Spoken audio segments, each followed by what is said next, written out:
कभी कभी इतिहास सिर्फ किताबों में नहीं होता, वो रेत में दफन होता है। राजस्थान के रेगिस्तान की अनंत रेत में एक ऐसा गांव है जहां समय थम गया है, जहां दीवारें आज भी फुसफुसाती हैं और हवा में अब भी किसी के कदमों की गूंज सुनाई देती है। नाम है कुलधरा, वो गांव जो एक ही रात में गायब हो गया। कहते हैं रात के उस सन्नाटे में कुछ ऐसा हुआ था जिसने सैकड़ों जिंदगियों को रेत में समा दिया। ना कोई युद्ध हुआ, ना कोई महामारी, फिर भी पूरा गांव खाली हो गया। और तब से लेकर आज तक कुलधरा वैसा ही खड़ा है जैसे किसी ने उसे समय के बीचों बीच रोक दिया हो। लोग कहते हैं वहां की रेत में सिर्फ मिट्टी नहीं, एक श्राप भी मिला हुआ है। वो श्राप जो उस रात लगा था जब पालीवाल ब्राह्मणों ने अपनी जमीन, अपने घर, अपनी पहचान सब कुछ छोड़ दिया। लेकिन सवाल यह है, उन्होंने गांव क्यों छोड़ा? क्या उन्हें किसी ने मजबूर किया, या वाकई वहां कुछ ऐसा था जिसने उन्हें रातों रात भागने पर मजबूर कर दिया? रात को जब सूरज डूबता है और जैसलमेर की रेत ठंडी होने लगती है, कहते हैं कुलधरा फिर जिंदा हो उठता है। टूटी दीवारों के पीछे से कदमों की आहट सुनाई देती है। हवा में अगरबत्ती की हल्की खुशबू घुल जाती है, जैसे किसी ने अभी पूजा की हो। लेकिन वहां तो सदियों से कोई नहीं रहता। कई लोग गए, कैमरे अपने आप बंद हो गए, रिकॉर्डिंग में आवाजें कैद हो गई। कभी किसी की परछाई, कभी किसी का नाम। और जो भी वहां रात बिताने की कोशिश करता है वो सुबह तक नहीं रुकता। कहते हैं वहां की हवा ही बदल जाती है। वो आपको देखती है, महसूस करती है और शायद बात भी करती है। कुलधरा अब सिर्फ एक खंडहर नहीं, वो एक चेतावनी है, एक कहानी जो मिट्टी में दफन हो गई थी, लेकिन हर रात वो फिर से सांस लेती है। आज हम उस रहस्य को खोलने जा रहे हैं जिसे सदियों से कोई सुलझा नहीं पाया। यह है कुलधरा, वो गांव जो रातों रात मिट गया।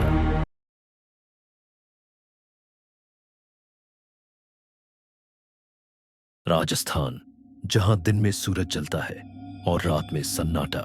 इस रेत के समंदर में एक ऐसी जगह है जहां हर कण किसी पुराने राज को छुपाए बैठा है। वो जगह कुलधरा, एक गांव जो कभी जिंदा था पर आज सिर्फ आवाजें छोड़ गया है। कहते हैं लगभग 13वीं सदी में पालीवाल ब्राह्मणों ने इस सूखी जमीन को भी जन्नत बना दिया था। उनकी समझ, उनकी मेहनत रेगिस्तान में भी जीवन फूंक देती थी। कुलधरा सिर्फ एक गांव नहीं, एक सभ्यता थी जहां 84 गांवों का दिल धड़कता था। लोग कहते थे पालीवालों की मिट्टी में बरकत है, पर हर उजाले के पीछे एक साया होता है। और कुलधरा के उजाले के पीछे था जैसलमेर का दीवान सलीम सिंह, एक नाम जो आज भी सुनकर रेगिस्तान की हवा भारी हो जाती है। वो था निर्दयी, शासन में ताकतवर और औरतों की इज्जत के लिए खतरनाक। एक दिन उसकी नजर पड़ी कुलधरा की मुखिया की बेटी पर, जो सुंदर थी, निर्मल थी, और सलीम सिंह ने ठान लिया वो मेरी होगी। गांव वालों ने ना कह दी, पर सत्ता को ना सुनना उसके लिए गुनाह था। उसने कहा अगर वो मेरी नहीं बनी तो तुम्हारा गांव मैं मिटा दूंगा।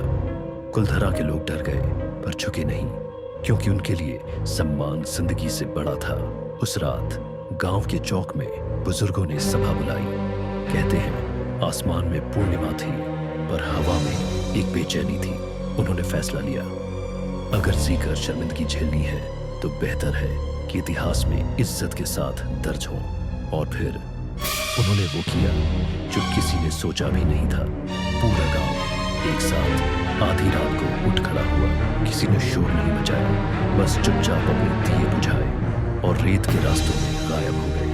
न कोई आवाज, न कोई निशान, सिर्फ पीछे रह गई खाली हवेलियां, ठंडे दिए और एक श्राप। जाते जाते उन्होंने कहा जो भी इस जमीन पर बसेगा वो चैन से नहीं रहेगा। उस रात रेत में उनके कदमों के निशान निकल गए। और सुबह जब सलीम सिंह अपने सिपाहियों के साथ पहुंचा तो उसके सामने था सिर्फ सन्नाटा।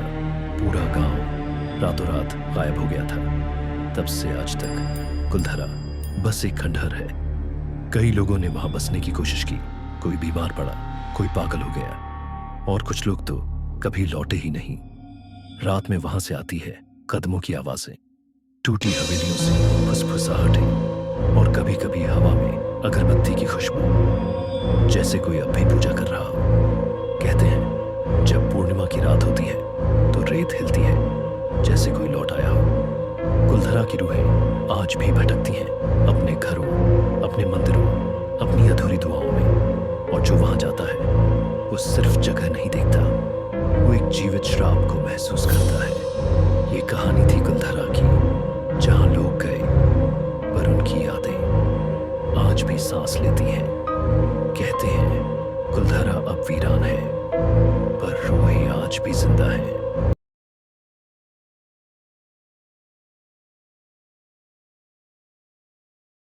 कहते हैं श्राप अगर सच्चा हो तो वक्त उसे मिटा नहीं सकता।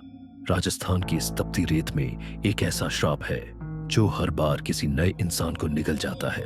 वो जगह कुलधरा, वो गांव जो रातों रात गायब हो गया था, जहां कोई बस नहीं सकता और जिसने कोशिश की वो कभी लौट नहीं पाया। लेकिन साल 2022 की एक रात 5 चोरों की टोली ने इन कहानियों को अंधविश्वास कहकर ठुकरा दिया। नाम थे रफीक, सन्नी, बबलू, मंटू और गुड्डा। इन पांचों ने जैसलमेर के एक अमीर व्यापारी के घर से करीब 8 लाख रुपए और सोने के गहने लूटे थे।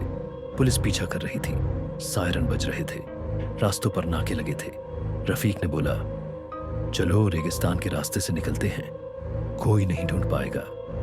रात गहरी थी और तभी हेडलाइट में एक पुराना बोर्ड दिखा, कुलधरा 3 किलोमीटर। सन्नी हंस पड़ा, अरे वही भूत वाला गांव, बढ़िया है भाई, पुलिस भी डर के नहीं आएगी। बाकी सब हंस दिए। किसी ने नहीं सोचा कि ये हंसी उनकी आखिरी होगी। गांव में दाखिल होते ही ठंडी हवा का झोंका लगा, जैसे किसी ने फुसफुसाया, स्वागत है। बबलू कांप गया, भाई यहां तो बड़ा सन्नाटा है। चुप बे, रफीक ने झुंझलाकर कहा, पुरानी हवेली में छिपेंगे, सुबह निकल लेंगे। चरमराता दरवाजा, उल्लू की आवाज, लकड़ी की टहनी टूटती है। हवेली में दाखिल होकर सबने बैग नीचे रखा। टॉर्च की रोशनी में टूटी दीवारें, उखड़ी मूर्तियां और धूल में आधा दबा हुआ दिया दिखा जो अब भी जल रहा था। मंटू बोला, अबे ये कैसे जल रहा है? गुड्डा हंसा, भूत जलाता होगा। सब ठहाका लगाते हैं, लेकिन आवाज कमरे की दीवारों में गूंज कर बदल जाती है। भूत भूत भूत। गुड्डा बोला, भाई मुझे भूख लगी है। रफीक ने झोले से रोटियां निकाली, पर डिब्बा हाथ से गिरा और उसी पल हवेली के अंदर घंटी जैसी आवाज नहीं बल्कि मंद शंखनाद गूंजा। सन्नाटा फट गया, हवा जैसे अंदर से सांस लेने लगी। बबलू कांपते हुए बोला, भाई ये कैसी आवाज थी?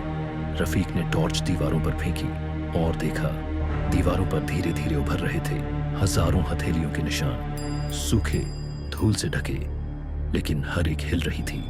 मंटू चीखा, भागो यहां से, लेकिन दरवाजा खुद ब खुद बंद हो गया।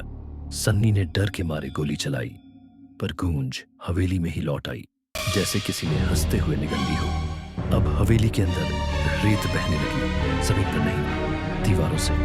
रेत ऐसे टपक रही थी जैसे खून। गुड्डा चिल्लाया, कोई दरवाजा खोलो, पर तभी दीवार के भीतर से किसी ने उसका हाथ पकड़ लिया। ठंडा, सूखा और खिंचाव इतना गहरा कि गुड्डा दीवार में समा गया। सिर्फ उसकी उंगलियां बाहर रह गईं, धीरे धीरे पत्थर में बदलती हुई। सन्नी पागल होकर भागा, खिड़की से बाहर झांका। गांव की गलियों में लोग खड़े थे, सैकड़ों। सबकी आंखें रेत से भरी, चेहरे बिना होठों के, और सभी उन्हीं 5 चोरों जैसे। रफीक कांप गया, ये हम हैं? पीछे से आवाज आई, अब तुम हो कुलधरा के लोग। रफीक भागने लगा, दीवारों से हाथ निकल रहे थे, कानों में वही आवाज। श्राप चलता रहा। वो चीखा, माफ कर दो, हमें नहीं पता था। तभी हवा में गूंजा, जो लौट आया वो मिट गया और हवेली की छत से अचानक रेत का झरना गिरा, जिसने रफीक को पूरा ढंक लिया। अगली सुबह पुलिस पहुंची, गाड़ी बाहर खड़ी थी, आधी रेत में धंसी।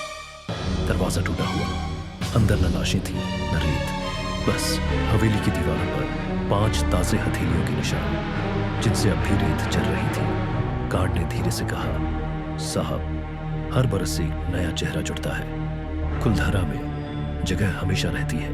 कहते हैं कुलधरा अब सिर्फ खंडहर नहीं, एक जीवित श्राप है, जहां हर साल कोई ना कोई आता है और फिर वही मिट्टी उसका नाम ले लेती है।